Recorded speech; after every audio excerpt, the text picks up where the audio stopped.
here at the Mohonk Mountain House Tulip Garden, celebrating the Tulip Festival virtually today. My name's Anna Conlan. I'm the Curator and Exhibitions Manager at the Dorsky Museum of Art at SUNY New Paltz. And I'm here with Ryan Cronin.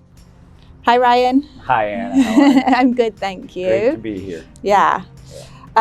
So you and your art, for me, have become slightly synonymous with New Paltz.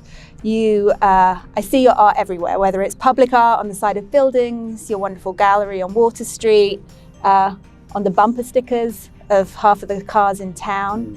I really think that your practice has become, part of the visual identity of our town, of New Paltz. So I'm so excited that you're going to be in the Dorsky Museum's Hudson Valley Artists exhibition this year called New Folk. And I think it also is part of the reason why you collaborating with Mohonk Mountain House makes such sense. I wondered if you could talk to me a bit about the importance of community in your work and your work being out in the community, right. And maybe about why working with Mohonk was a fit for you. To me, it's important for myself to reach the museum, gallery going audience, and an audience who doesn't really expect or seek out the experience of art. And it's important for me to reach that audience as well. So yeah, New Paltz is a small, creative community. And institutions like the Dorsky Museum and Mohonk Mountain House and Water Street Market and the Gunks, the natural landscape, all attract a certain kind of person to this area. So it just makes sense and made sense for me to try to reach out to that audience and create some kind of dialogue, relationship, where they come to this area, possibly, take in the natural landscape, the beauty and all the other elements I just mentioned, but being able to reach that audience and have them take away some sort of idea about this area or who I am. What you just mentioned about the importance of landscape, right? And all these different parts of our community and why people come to New Paltz. But then you said, take away an idea of this place, because in your practice, you don't represent things literally. No. You don't even necessarily do strictly representational art. There's always an element of abstraction and concept, right? Yeah.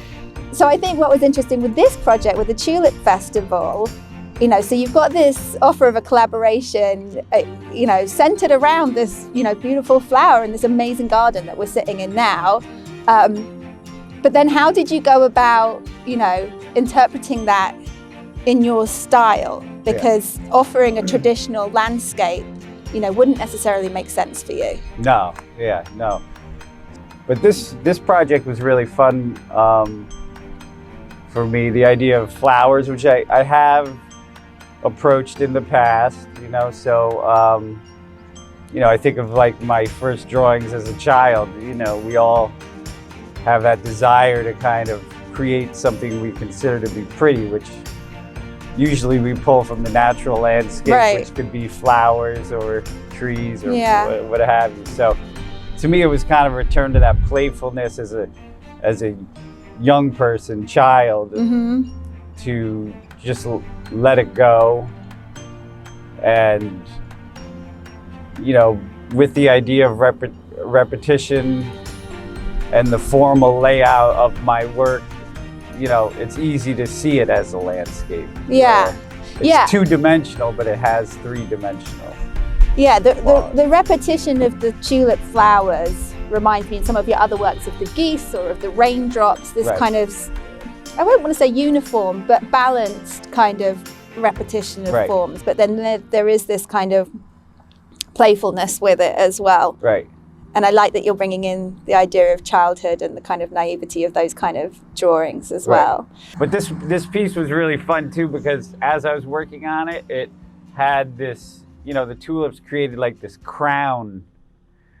The crown sort of, just as I'm drawing these and painting these tulips, there was like this crown. Yeah. It's like I was understanding how formally each one has this crown quality, right? Yeah. So it kind of related to, it was just funny how I tied it into like this time. And then there's like this like bacterial, like if you look at it, it's like kind of like this floating, because it's not necessarily, I mean, we read them as tulips because of the context, or the title or what. Yeah. But you know, this like almost like bacterial quality to them, where they're just like floating.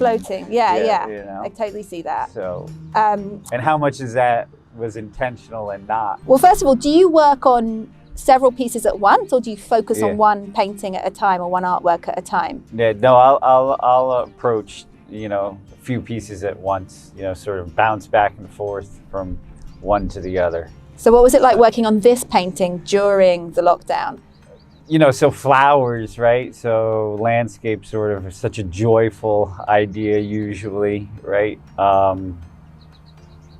So it kind of, and in a time of global pandemic where you could easily go to a dark place, it kind of was comforting and forced me to kind of see the positive and focus on the good, I guess, of what we're all going through. So yeah, you know, I mean, painting has always had a therapeutic, meditative quality for myself. So yeah.